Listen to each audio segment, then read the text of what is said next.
तो कौन सी white LED खतरनाक होती है और क्या ये भी खतरनाक है? No sir.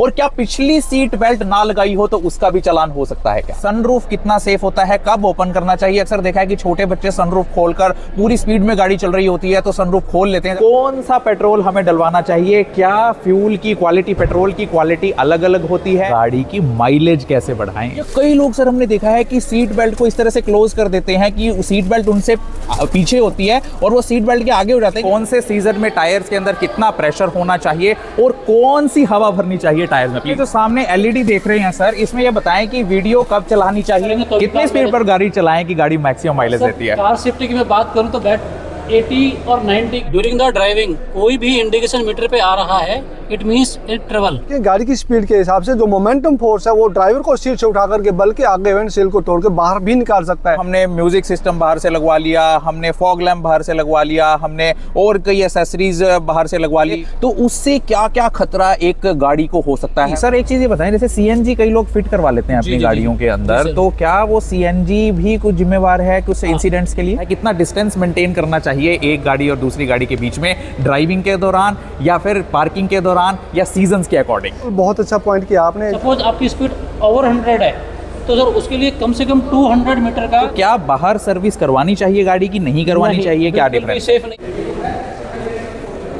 नमस्कार, मैं डॉक्टर विनय गुप्ता, मेरे साथ मौजूद हैं राजवीर सिंह जी, जो है हरियाणा गवर्नमेंट की कोलैबोरेशन में चल रहे ड्राइवर्स ट्रेनिंग इंस्टीट्यूट के चीफ इंस्ट्रक्टर और जनरल मैनेजर ऑफ राजकीय मोटर्स। हमें बहुत ज़्यादा जानना ज़रूरी है ये कि क्या कुछ ऐसे गाड़ी के फीचर्स होते हैं कि हमें कार सेफ्टी, रोड सेफ्टी और फायर सेफ्टी के लिए ध्यान रखने हैं। तो सबसे पहले मैं स्टार्ट करना चाहूँगा राजवीर सर आपसे। देख लीजिए वाइट एलईडी जो जलती है, अक्सर राजवीर जी ये बताया जाता है कि वाइट एलईडी बहुत खतरनाक होती है, तो कौन सी वाइट एलईडी खतरनाक होती है और क्या ये भी खतरनाक है?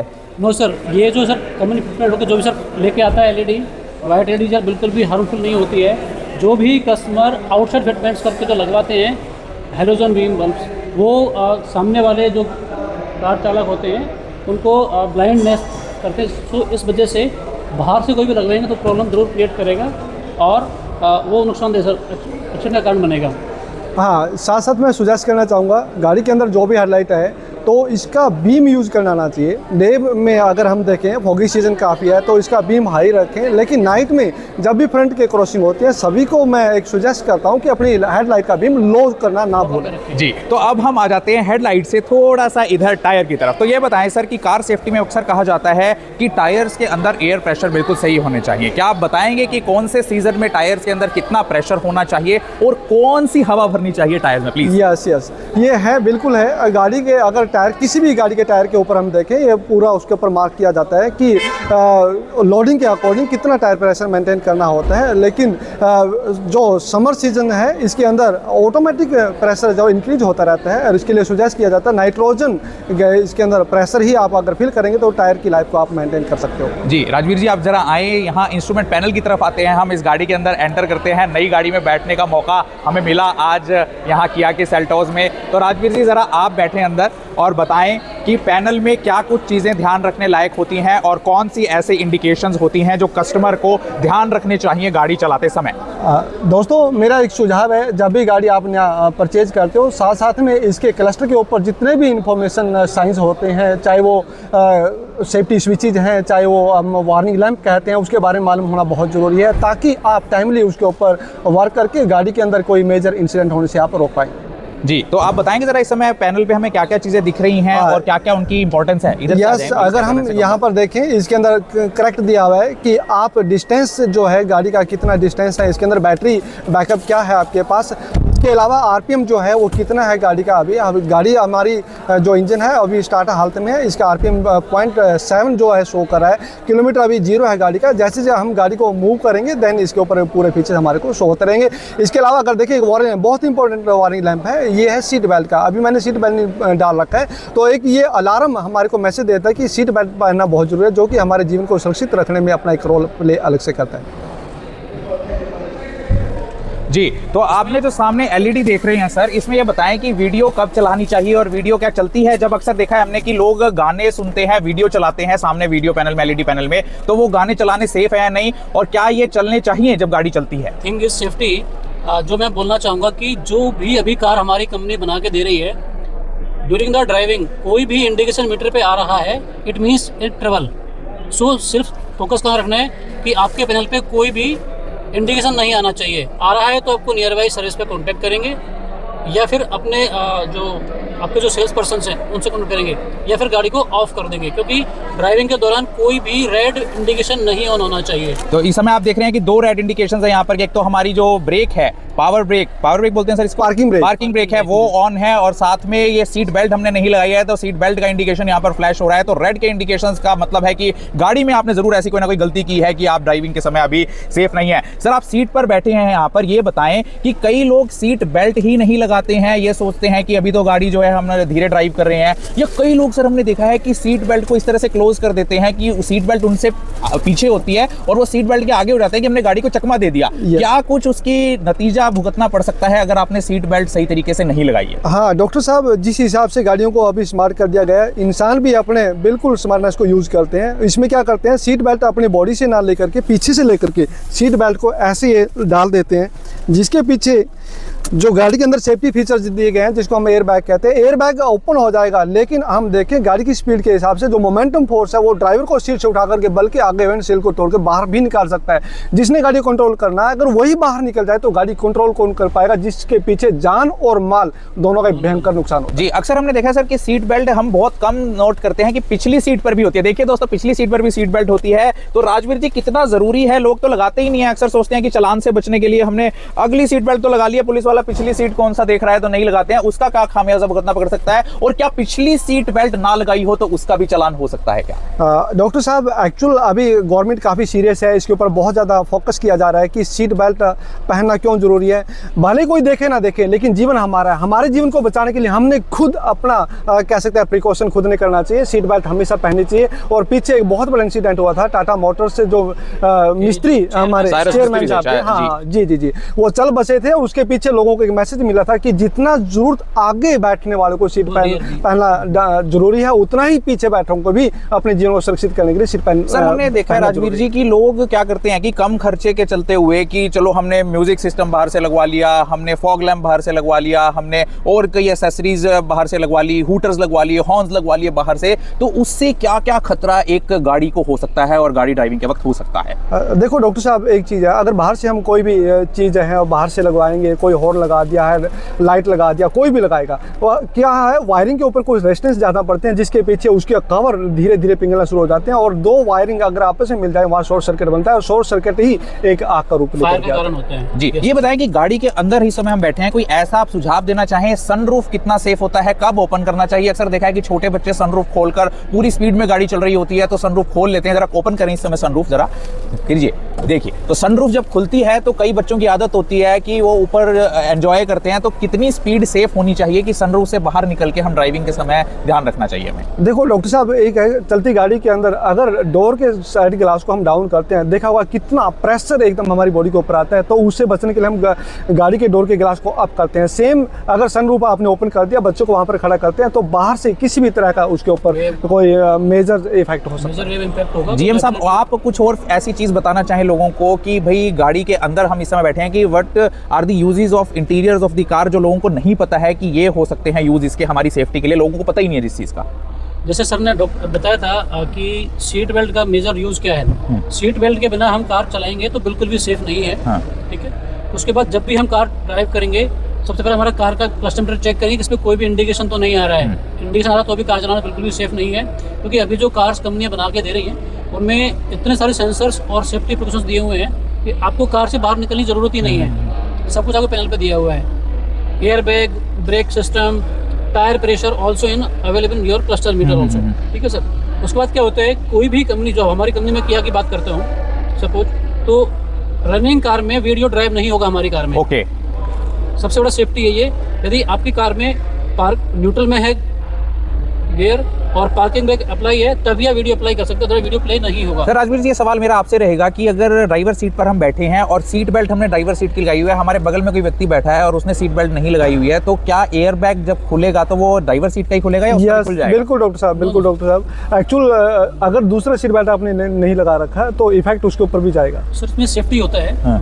एयर बैग दोनों अप्लाई होंगे, डिप्लॉय होंगे, इवन 6 एयर बैग भी डिप्लॉय होंगे according to hit accident condition. ठीक है सर, लेकिन जिसने सीट बेल्ट को अप्लाई नहीं किया हुआ है उनके साथ एयर बैग जब डिप्लॉय होता है वो भी हाई प्रेशर में डिप्लॉय होता है और उनके भी साथ लाइफ रिस्क हो सकता है। ठीक है, हेड इंजरी भी हो सकती है। तो seat belt is a must during the driving, चाहे वो ड्राइवर और को ड्राइवर और जी। Passenger also. जी, तो कोई और बात आप बताना चाहें गाड़ी के अंदर से जिससे हम सेफ्टी या रोड सेफ्टी, कार सेफ्टी और फायर सेफ्टी का ध्यान रख सकते हैं? हाँ डॉक्टर साहब, मैं 2-3 चीज़ें ज़रूर सजेस्ट करूँगा। एक तो रोड रूल रेगुलेशन उसको पता होना चाहिए। मैं my self Rajveer Shokand, chief inspector IDTR institute of driver training research Gadi Parla Kaithal, जो कि एक जॉइंट वेंचर है between transport department government of Haryana and Ashok Leyland. तो रोड सेफ्टी के अकॉर्डिंग मैं बताना चाहूँगा कि रोड साइंस के बारे में मालूम होना चाहिए। रोड के ऊपर जब गाड़ी ड्राइव करते हैं किस साइड में हमने ड्राइव करना चाहिए, मैं कहना चाहूँगा लेफ्ट साइड ड्राइव करना चाहिए। फ्रंट के जब भी क्रॉसिंग करते हैं हेडलाइट को हमने डाउन करना चाहिए। रोड जंक्शन जितने भी आते हैं क्रॉस करते समय हमेशा अपनी गाड़ी की स्पीड को डाउन करना चाहिए, बल्कि रूल्स के हिसाब से स्टॉप लुक एंड गो, रुक के देखे जाएँ, कभी भी कोई हादसा नहीं हो पाएगा। और फ्रंट के क्रॉसिंग में हेडलाइट को डाउन करना ना भूलें, ये मैं एक पब्लिकली एक मैसेज देना चाहता हूँ। जी सर, एक चीज़ ये बताएं, जैसे CNG कई लोग फिट करवा लेते हैं अपनी गाड़ियों के अंदर, तो क्या वो CNG भी कुछ जिम्मेवार है कुछ इंसिडेंट्स के लिए? सर आउटसाइड फिटमेंट्स कुछ भी होगा कार के अंदर, लाइक जैसे सर ने बताया head lamp, hooter, centre locking, power Windows, CNG also, CNG LPG कोई भी आउटसाइड फिटमेंट करवाएंगे तो सेफ्टी मेजर रीजन होता है। मैं अपने बताऊँ एक्सपीरियंस की बात, तो फायर एक्सीडेंट के चांस होते हैं इन्हीं कारणों से होते हैं। सो कोई भी यदि आप कार खरीदते हैं तो वो कंपनी फिटमेंट के साथ ही होना चाहिए, रिटो फिटमेंट कार में नहीं होना चाहिए। क्योंकि बाहर जो काम करने वाले, मैं किसी की बुराई नहीं करना चाहूँगा, ठीक है, कि उनको उतना आइडिया नहीं है कि ये कार सेल्टोस है, ये कार सोनेट है और ये कार मारुति ऑल्टो है। ठीक है सर, सभी के अंदर वायर रेजिस्टेंस अलग अलग होता है, वॉट और वोल्टेज अलग अलग होते हैं जी।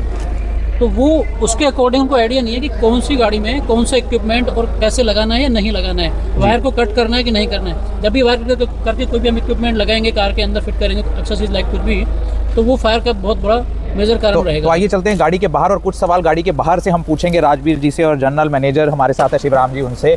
तो अक्सर आपने ये सुना होगा कि पेट्रोल पंप में भी हम चूजी हो जाते हैं कि कौन सा पेट्रोल हमें डलवाना चाहिए, क्या फ्यूल की क्वालिटी, पेट्रोल की क्वालिटी अलग अलग होती है और क्या इफेक्ट पड़ता है रोड सेफ्टी, कार सेफ्टी और फायर सेफ्टी पर फ्यूल की क्वालिटी का? डॉक्टर साहब, अभी लेटेस्ट जो टेक्नोलॉजी है वो आ गया BS6 टेक्नोलॉजी, और BS6 टेक्नोलॉजी अपने आप में एक अवेयर करता है लोगों को कि किस तरह का फ्यूल आपने उसके अंदर डालना चाहिए। वो हमने ध्यान करना है BS6 क्वालिटी का ही फ्यूल हम गाड़ी के अंदर इस्तेमाल करें, ताकि गाड़ी के इंजन की लाइफ को हम मेंटेन कर सकें और पोल्यूशन को कम से कम हम कर पाएँ। सर हमने अक्सर देखा है, अभी धुंध का मौसम चल रहा है, 152D की खबर आई थी कि जब एक गाड़ी ने ब्रेक मार ली तो कई गाड़ियां एक साथ उसके ऊपर पाइल अप हो गई। तो उसके लिए आप ये बताएं कि क्या उसका कारण था और कैसे उससे बचा जा सकता है, कितना डिस्टेंस मेंटेन करना चाहिए एक गाड़ी और दूसरी गाड़ी के बीच में, ड्राइविंग के दौरान या फिर पार्किंग के दौरान या सीजन्स के अकॉर्डिंग? हाँ डॉक्टर साहब, ये बिल्कुल बहुत अच्छा पॉइंट किया आपने। जिस हिसाब से अभी वेदर सपोर्ट नहीं कर रहा और काफ़ी डेंस हो गए हैं, लोग क्या करते हैं, जब विजिबिलिटी क्लियर नहीं होती तो आगे वाली गाड़ी के पीछे पीछे फॉलो अप करना शुरू कर देते हैं और सेफ्टी डिस्टेंस मेंटेन नहीं करते। ये अकॉर्डिंग वेदर ही हो रहता है। अगर हम बात करें समर सीजन के अंदर ड्राई हमारा रोड रहता है, उस टाइम 2 सेकंड रूल फॉलो कर सकते हैं। रेनी सीजन या फॉगी सीजन के 2 सेकंड रूल? 2 सेकंड रूल ये कहता है कि हम एक गाड़ी से दूसरी गाड़ी का डिस्टेंस मेंटेन करने के लिए हम ग्राउंड फिजिक्स की हेल्प ले सकते हैं या गाड़ी की स्पीड के ऊपर इसको अप्लाई करके हम डिस्टेंस एक मेंटेन कर सकते हैं। ये सवाल मेरा जनरल मैनेजर साहब के लिए रहेगा, गाड़ी की माइलेज कैसे बढ़ाएं? गाड़ी की माइलेज के साथ सर्विस टाइम टू टाइम कराना चाहिए, टायर का प्रेशर मेंटेन करना चाहिए और अच्छी क्वालिटी का फ्यूल यूज़ करना चाहिए। सर स्पीड लिमिट भी रखनी चाहिए, हम ओवर स्पीडिंग करेंगे तो कितनी स्पीड पर गाड़ी चलाएं कि गाड़ी मैक्सिमम माइलेज देती है? कार सेफ्टी की मैं बात करूँ तो 80 और 90 की स्पीड तक सर हम कार को चलाएंगे तो बेटर माइलेज आएगी, हम भी सेफ रहेंगे और हमारी कार भी सेफ रहेगी सर। जी, तो आप स्पीड लिमिट के बारे में क्या बताना चाहेंगे? हाईवेज के लिए, नेशनल हाईवेज के लिए, 6 लेन हाईवेज, 4 लेन हाईवेज के लिए क्या कुछ स्पीड लिमिट अलग अलग रहती है? यस डॉक्टर साहब, अभी हमारे सेंट्रल और स्टेट गवर्नमेंट की तरफ से काफ़ी कुछ स्पॉट मिल चुका है। हर किसी रोड के ऊपर रोड सेंसर लगा दिए हैं और रोड कंडीशन के अकॉर्डिंग उसके ऊपर स्पीड लिमिट भी लगा हुआ है और स्पीड लिमिट के ऊपर हम ध्यान करके अपनी गाड़ी की स्पीड के ऊपर गाड़ी रोकें तो अगली वाली गाड़ी से कितनी दूर पर गाड़ी रोकनी चाहिए?